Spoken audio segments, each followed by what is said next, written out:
ಅಮ್ಮ ನಾನು ಹೋಗಿ ಬರ್ತೀನಿ. ರುಕು ರುಕು, ಮನೇಲಿ ದಿನಸಿ ಎಲ್ಲ ಖಾಲಿಯಾಗಿದೆ ಕಣೆ, ಬರೋವಾಗ ತಂದುಬಿಡ್ತೀಯಾ? ಸರಿ ನಮ್ಮ ತಗೋಬರ್ತೀನಿ. ಅಮ್ಮ ಅಕ್ಕ ಎಲ್ಲಿದ್ದಾಳೆ? ಕಾಣಿಸ್ತಾನೆ ಇಲ್ಲ. ಏನೋ ಅರ್ಜೆಂಟ್ ಕೆಲಸ ಇದೆ ಅಂತ ಅವಳು ಈಗ ತಾನೇ ಹೊರಗಡೆ ಹೋದ್ಲು ರುಕು. ಅರ್ಜೆಂಟ್ ಕೆಲಸನ? ಅವಳು ಒಬ್ಳನ್ನೇ ಹೋಗೋಕೆ ಬಿಟ್ಟಿದ್ಯಲ್ಲಮ್ಮ.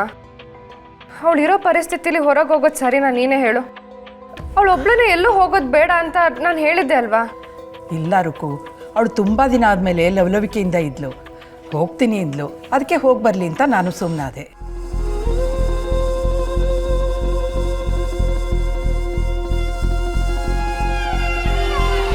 ಅದಕ್ಕೆ ಯಾಕೆ ಇಷ್ಟು ಟೆನ್ಷನ್ ಮಾಡ್ಕೋತೀಯ ರುಕು? ಏನಿಲ್ಲಮ್ಮ, ಗುಂಡಿಗೆ ಬಿದ್ದ ಮೇಲೆ ಹಗ್ಗ ಹುಡ್ಕೋದು ಬೇಡ ಅಂತ ಅಷ್ಟೆ. ಅಕ್ಕ ಬಂದ ತಕ್ಷಣ ನೀನು ನನಗೆ ಕಾಲ್ ಮಾಡಿ ಹೇಳು, ನಾನು ಬರ್ತೀನಿ. ಸರಿಮ್ಮ.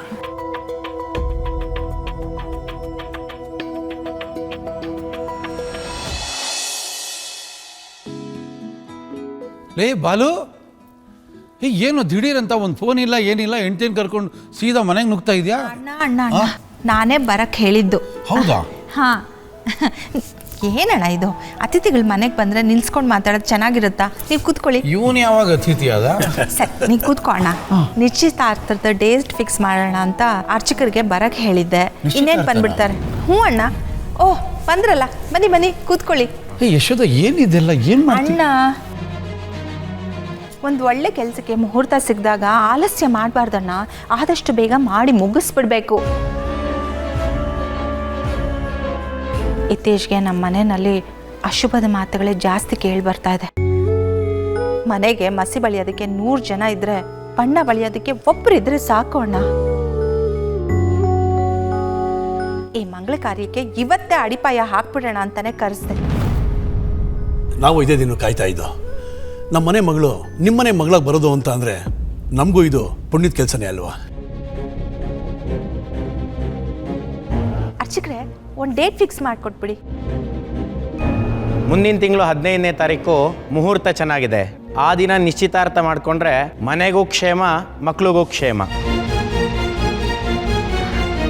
ಸರಿ ಅರ್ಚಕ್ರೆ, ನೀವು ಡೇಟ್ ಫಿಕ್ಸ್ ಮಾಡಿಬಿಡಿ. ಆದರೆ ಒಂದು ಕಂಡೀಷನ್ನು, ಏನೇ ಪುಣ್ಯ ಕಾರ್ಯ ಇದ್ರೂ ಎಲ್ಲ ನೀವೇ ನಿಂತು ಮಾಡಬೇಕು, ಸರಿನಾ? ಅಂತೂ ಡೇಟ್ ಫಿಕ್ಸ್ ಆಯ್ತಲ್ಲ, ಉಳಿದಿದ್ದನ್ನು ನಾನು ನೋಡ್ಕೋತೀನಿ. ಈ ಊರಲ್ಲಿ ಯಾರು ಮಾಡಿರಬಾರ್ದು ಆ ರೀತಿ ಎಂಗೇಜ್ಮೆಂಟ್ ಮಾಡ್ತೀನಿ. ನಾವಿನ್ನು ಬರ್ತೀವಿ ಸೂರ್ಯ. ತಯಾರಿಗಳು ಏನೇನು ಅನ್ನೋದನ್ನು ಮತ್ತೆ ಬಂದು ಮಾತಾಡೋಣ. ಬರ್ತೀವಿ ಯಶೋದ.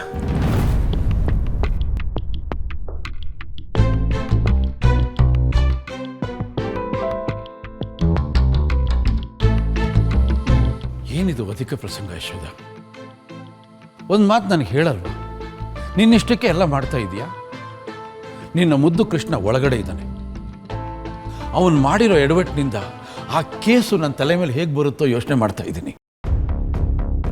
ಇದು ಯಾವುದ್ರ ಯೋಚನೆನೂ ನಿನಗಿಲ್ವಾ? ನೀನು ನೋಡಿದ್ರೆ ಒಂದು ಮಾತು ನನಗೆ ಹೇಳಿದೆ, ಪುರೋಹಿತನ ಕಳಿಸ್ಬಿಟ್ಟಿದ್ಯಾ, ಬಾಲುನ ಕಳಿಸ್ಬಿಟ್ಟಿದ್ಯಾ, ಮದುವೆ ಅಂತ್ಯ, ನಿಶ್ಚಿತಾರ್ಥ ಅಂತ್ಯ. ನನಗೇನು ಅರ್ಥನೇ ಆಗ್ತಿಲ್ಲ ಯಶೋದ. ಅರ್ಥ ಆಗ್ತಿಲ್ಲ ತಾನೆ? ದಯವಿಟ್ಟು ಸುಮ್ಮನಿದ್ಬಿಡೋಣ. ಇವತ್ತು ಅದಕ್ಕೆ ಬದುಕಿದ್ದಿದ್ರೆ ನಾನು ಕೇಳದೆ ಇಂಥ ಕೆಲಸ ಮಾಡ್ತಿರ್ಲಿಲ್ಲ. ಅವಳು ಜೀವನದಲ್ಲಿ ಯಾವತ್ತೂ ನಾನು ಕೇಳದೆ ಯಾವ ನಿರ್ಧಾರನೂ ತಗೊಂಡಿಲ್ಲ ಯಶೋದ. ಅದು ಆಗಿನ ಸಂದರ್ಭಕ್ಕೆ ಇರ್ಬೋದಣ್ಣ, ಇವತ್ತಿನ ಸಂದರ್ಭನೇ ಬೇರೆ ಇದೆ ಅಣ್ಣ. ಇವತ್ತು ಅದಕ್ಕೆ ಬದುಕಿದ್ದಿದ್ರೆ ಏನು ನಿರ್ಧಾರ ತಗೋತಿದ್ರೋ ಅದನ್ನೇ ನಾನು ತಗೊಂಡಿದ್ದೀನಣ್ಣ. ಅರ್ಥ ಮಾಡ್ಕೋ ಪ್ಲೀಸ್. ಕತ್ಲೆಕ್ಕೆ ಹೋದಾಗ ಸೂರ್ಯನ ಕಿರಣಕ್ಕೋಸ್ಕರ ಕಾಯೋದಕ್ಕೆ ಆಗಲ್ಲ ಅಣ್ಣ. ಒಂದು ಸಣ್ಣ ಹಣತೆನ ಹಚ್ಚಬೇಕಾಗುತ್ತೆ. ನಮ್ಮನೆ ಪರಿಸ್ಥಿತಿ ಹಳಿ ತಪ್ಪಿದೆ. ಹಾಗೆ ಬಿಟ್ಟು ದಾರಿ ಹಿಡಿದ್ರೆ ಹೇಗಣ್ಣ ಸಾಧ್ಯ? ಆಗಲ್ಲ ಅಣ್ಣ. ನನಗೇನು ಗೊತ್ತಿಲ್ಲ ಅಣ್ಣ. ನಮ್ಮ ಮನೆಯಲ್ಲಿ ಈಗ ಮಂಗಳ ಕಾರ್ಯ ನಡಿಬೇಕು ಅಷ್ಟೇ. ಹೌದಣ್ಣ, ಮಂಗಳ ಕಾರ್ಯ ನಡಿಬೇಕು. ಇದರಲ್ಲಿ ನನ್ನ ಸ್ವಾರ್ಥ ಏನೂ ಇಲ್ಲ, ನನ್ನ ಹಠನೂ ಏನೂ ಇಲ್ಲ. ನಮ್ಮನೆಗೆ ಒಳ್ಳೇದಾಗ್ಬೇಕಣ್ಣ, ನಮ್ಮನೆ ಮಕ್ಕಳಿಗೆ ಒಳ್ಳೇದಾಗಬೇಕು. ಅದಕ್ಕೋಸ್ಕರ ನಾನು ಮಾಡ್ತಾ ಇದ್ದೀನಿ. ಅದು ಬಿಟ್ಟು ಬೇರೆ ಯಾವ ಉದ್ದೇಶನೂ ನನಗಿಲ್ಲ ಅಣ್ಣ. ದಯವಿಟ್ಟು ಅರ್ಥ ಮಾಡ್ಕೊ, ಹಠ ಮಾಡಬೇಡ.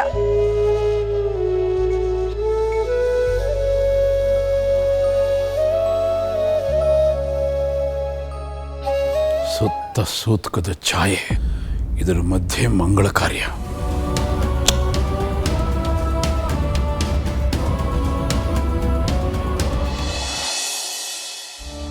ಯಾರು ಅಂತ ಗೊತ್ತಾಗ್ಲಿಲ್ಲ. ಸ್ವಲ್ಪ ಮುಖ ತೋರಿಸಿದ್ರೆ ಆರಾಮಾಗಿ ಮಾತಾಡ್ಬೋದಿತ್ತು ಅನ್ಸುತ್ತೆ. ಇಲ್ಲಿ ಕಷ್ಟ ಸುಖ ಮಾತಾಡಕ್ ಬಂದಿಲ್ಲ ಅಲ್ವಾ, ಒಂದು ಕೆಲಸ ಆಗಬೇಕು, ಅದಕ್ಕೆ ಏನು ಕೊಡಬೇಕೋ ಅದನ್ನು ಕೊಡಕ್ಕೆ ಬಂದಿದ್ದೀನಿ. ಕೃಷ್ಣ ಅವನು ಜೈಲಿಂದ ಹೊರಗೆ ಬರಬಾರ್ದು. ಪೆಟ್ಟಿಗೆ ಒಳಗೆ ಇರೋ ಹಾವಿನ ತಲೆ ಮೇಲೆ ಕಲ್ಲು ಎತ್ತಾಕಿ ಮುಗಿಸ್ಬಿಡಿ. ಬುಸುಗುಟ್ಟೋದು ಕೇಳಿಸ್ಬಾರ್ದು. ಇನ್ನೊಂದು ದಿನ ಸೂರ್ಯ ಹುಟ್ಟೋದನ್ನ ನೋಡೋಕ್ಕೂ ಮುಂಚೆ ಉಸಿರು ನಿಂತಿರಬೇಕು. ಅವನನ್ನು ಈಗಾಗಲೇ ಜೈಲಲ್ಲಿ ನಾಯಿ ಥರ ಹೊಡಿತಿದ್ದೀನಿ. ಅವನ ಪ್ರಾಣ ತೆಗೆಯೋದು ಅಂತಂದರೆ ಅದ್ರ ಮ್ಯಾಟ್ರೇ ಬೇರೆ, ಬೆಲೆ ಜಾಸ್ತಿ. ಇದು ಜಸ್ಟ್ ಅಡ್ವಾನ್ಸ್. ಕೆಲಸ ಕ್ಲೀನಾಗಿರಲಿ. ಕೃಷ್ಣನ ಅಂತ್ಯ ಸಂಸ್ಕಾರದ ಸುದ್ದಿ ಕೇಳೋಕ್ಕೆ ಕಾಯ್ತಾ ಇರ್ತೀನಿ. ಅದಾದಮೇಲೆ ಮಿಕ್ಕಿದ ದುಡ್ಡು ಕೊಡ್ತೀನಿ.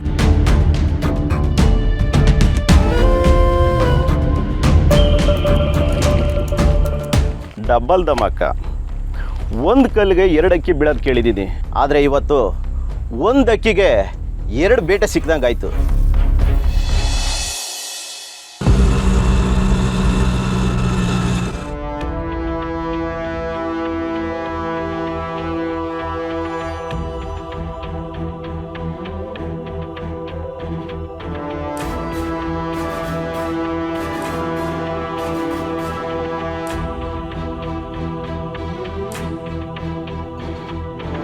ಅಕ್ಕ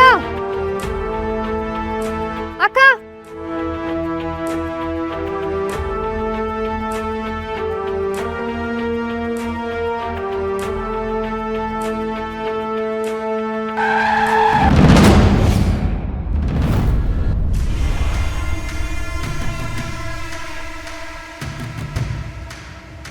ಕಲ್ಯಾಣಿ, ನೀವು? ಸರ್ ಪ್ಲೀಸ್ ನನ್ನ ಇಲ್ಲಿಂದ ಕರ್ಕೊಂಡೋಗಿ. ಯಾರೋ ನನ್ನ ಫಾಲೋ ಮಾಡ್ತಿದ್ದಾರೆ, ನಂಗೆ ಭಯ ಆಗ್ತಿದೆ. ಪ್ಲೀಸ್ ಕರ್ಕೊಂಡೋಗಿ ಸರ್. ಸರಿ ಬನ್ನಿ, ಹತ್ತಿ ಬನ್ನಿ.